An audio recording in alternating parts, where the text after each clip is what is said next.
The rapid development of more and more emerging markets is a salient feature of the international political and economic landscape in the 21st century. In keeping with the trend toward economic globalization and industrial relocation, emerging markets have adjusted and improved economic development strategies in the light of their national circumstances and embraced economic development paths and models with distinctive features. With robust and sustained development, they have become an important engine driving world economic growth. Particularly in the fight against the international financial crisis, emerging markets were the first to achieve an economic rebound and fairly rapid growth, and they played an important part in promoting world economic recovery. Countries across the world are now paying greater attention to the role of emerging markets on the international stage. There are many emerging markets in the Asia-Pacific region. Their development and their future will have a major impact, not only on the Asia-Pacific, but also the whole world. It is therefore highly relevant for this CEO summit to choose emerging markets in the Asia-Pacific as the theme of discussion. I wish to take this opportunity to share with you the following observations. First, Asia-Pacific emerging markets have made important contribution to world development and will continue to offer enormous development opportunities.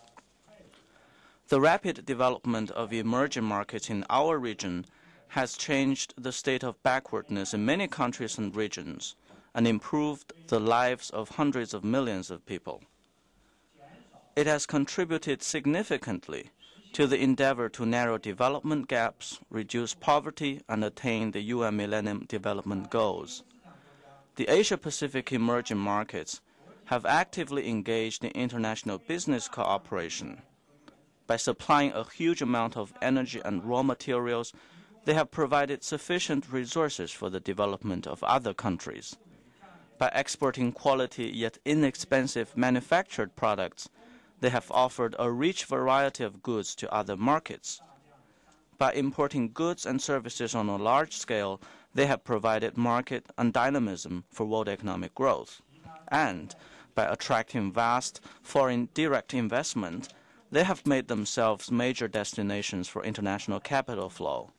Looking ahead, emerging markets in the Asia-Pacific will offer even more opportunities for world economic development in terms of resources, goods, market, and capital. The international community should work with them to seize opportunities, tap the potential, and promote the common development and prosperity of all countries. Second, Asia-Pacific emerging markets still face many daunting challenges despite their rapid development. We must recognize that although emerging markets in our region have scored remarkable achievements in development, the overall level of their productivity is not high, and their ability for innovation is not strong. They are confronted with structural problems accumulated over the years, and their extensive growth model is yet to be changed in a fundamental way. For them, developing the economy and improving people's livelihood remains an arduous task, and achieving industrialization, urbanization, and modernization is an unprecedented endeavor. They must meet the major challenge of ensuring coordinated development between urban and rural areas, among different regions, and between the economic sector and the social sector, and they have a pressing need to improve their institutions and enhance innovation capabilities. In short, they still have a long way to go before they can achieve comprehensive development, and they must make sustained and strenuous efforts. The international community should view the development of Asia-Pacific emerging markets in a holistic and objective way and put it in a historical perspective. While acknowledging their development achievements, the international community must fully appreciate their difficulties and challenges. Third, Asia-Pacific emerging markets have actively responded to global challenges, and the international responsibilities they undertake should be commensurate with their development stage.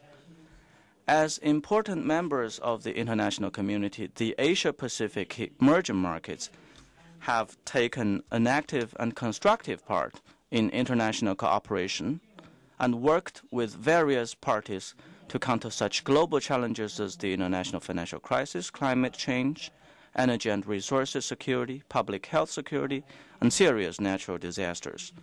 They have been energetically engaged in South-South cooperation, helping other developing countries speed up development and contributing to the cause of international development and the common development of all countries. We must remember, however, that the Asia-Pacific emerging markets are still at the primary stage of development, and both their capabilities and resources are limited. To ask them to take on responsibilities and obligations beyond their capabilities and development stage will do no good to international cooperation and world economic development. It can only damage the development of Asia-Pacific emerging markets. The international community should encourage emerging markets in the Asia-Pacific to assume international responsibilities on the basis of their capabilities, national circumstances, and stage and level of development. Fourth, the international community should improve the international economic and financial systems and create an enabling environment for the common development of emerging markets and all other countries. The existing international economic and financial systems have played a positive role in the development of emerging markets in the Asia-Pacific, but it is necessary to further improve them through appropriate reform and adjustment measures and adapt them to the changing economic situation. It is important to advance reform of international financial supervision and regulation, international financial institutions, and the international monetary system, with a view to establishing a fair, just, inclusive, and well-managed new international financial order. The international community should oppose protectionism in all manifestations, call for and support free trade, and handle frictions through dialogue and consultations. It should work for comprehensive and balanced outcomes of the Doha Round negotiations on the basis of the existing achievements in order to realize the goals of the development round at an early date. The international community should take more concrete actions on development to secure resources, improve mechanisms, enhance cooperation, and ensure the attainment of the UN MDGs as scheduled. Ladies and gentlemen, over the past 30 years since reform and opening up, China's economy has enjoyed continuous growth and its GDP has risen to a much higher level. China is now the biggest producer of major agricultural and industrial products and the largest exporter and second largest importer of goods. With these achievements, China has become one of the major emerging markets. At the same time, China, a country with a big population and a weak economic foundation, is confronted with some formidable challenges, including development disparities between the urban and rural areas and among different regions, serious resources and environmental constraints, and inadequate innovation capabilities. To achieve modernization, we must make persistent and strenuous efforts. And we can only overcome our difficulties through development. We have recently formulated the blueprint for China's economic and social development in the coming 5 years.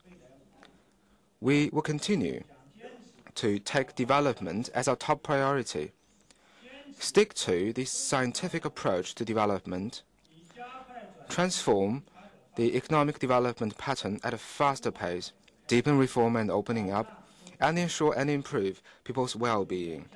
We will focus our effort on expediting the adjustment of income distribution structure, urban and rural development structure, regional development structure, and industrial structure, promoting scientific and technological innovation and strengthening the social security system. We will make every effort to achieve sound and rapid economic and social development. China will also be firmly committed to the path of peaceful development. While pursuing our own development, we will bear in mind the need for shared prosperity of all nations and strive for common development. We will make great effort in the following areas. First, we will continue to pursue open development. To ensure sustained and fast economic growth, we must adhere to the basic policy of opening up, pursue a win-win strategy of opening up, and develop an open economy. This is a conclusion we have drawn from our development. We will stay on the path of open development and further expand the breadth and depth of opening up. We will deepen the level of opening up in the coastal areas, accelerate opening up in the inland areas, and upgrade opening up in the border areas. Through opening up, we will push forward reform, spur development, and improve people's well-being. We will continue to bring in investment and talent from overseas to support our modernization drive with necessary capital, advanced technologies, valuable managerial expertise, and outstanding human resources. We will continue to build an open and transparent legal environment, an enabling market environment for fair competition, and a stable and orderly business environment so as to foster good conditions for investment by various parties. Second, we will continue to pursue common development. We are committed to promoting world development through our own development and achieving better development through world development. We will actively engage in international cooperation to meet global challenges and promote world economic growth. We will increase input and continue to provide assistance as our capacity permits to other developing countries within the framework of South-South cooperation and help them meet the UN MDGs and enhance their capacity for independent development. China will take part in international rule-making in a responsible way and work for a world economic structure that is more reasonable in the division of labor, more balanced in finance and trade, more rational in resources allocation, and more equitable in interest sharing. This will facilitate sustainable and balanced development of the world economy. Third, we will continue to pursue balanced growth of domestic and external demand. We will transform our economic development pattern and adjust the economic structure at a faster pace and make great efforts to build a long-term mechanism that boosts domestic demand, particularly consumer demand. We will further tap the potential of our domestic market and nurture new sources of domestic demand. The measures we take in this regard include promoting sustainable increase in household income spending, accelerating development of the new countryside, and implementing overall strategy for regional development. We will seek a balanced BOP account as an important task in maintaining macroeconomic stability. We will continue to make good use of both domestic and international markets, as well as domestic and international resources. We will continue to steadily move forward the reform of the RMB exchange rate regime in a self-initiated, controllable, and gradual manner. Fourth, we will continue to pursue sustainable development. We will stick to the basic state policy of resource conservation and environmental protection. We will better conserve and manage natural resources through improved laws, regulations, and standards, and make our industrial structure, growth pattern, and consumption model more effective in saving energy and resources and protecting the environment. We will vigorously develop circular and green economy through economic restructuring and pursue economic development and eco-conservation in a balanced way.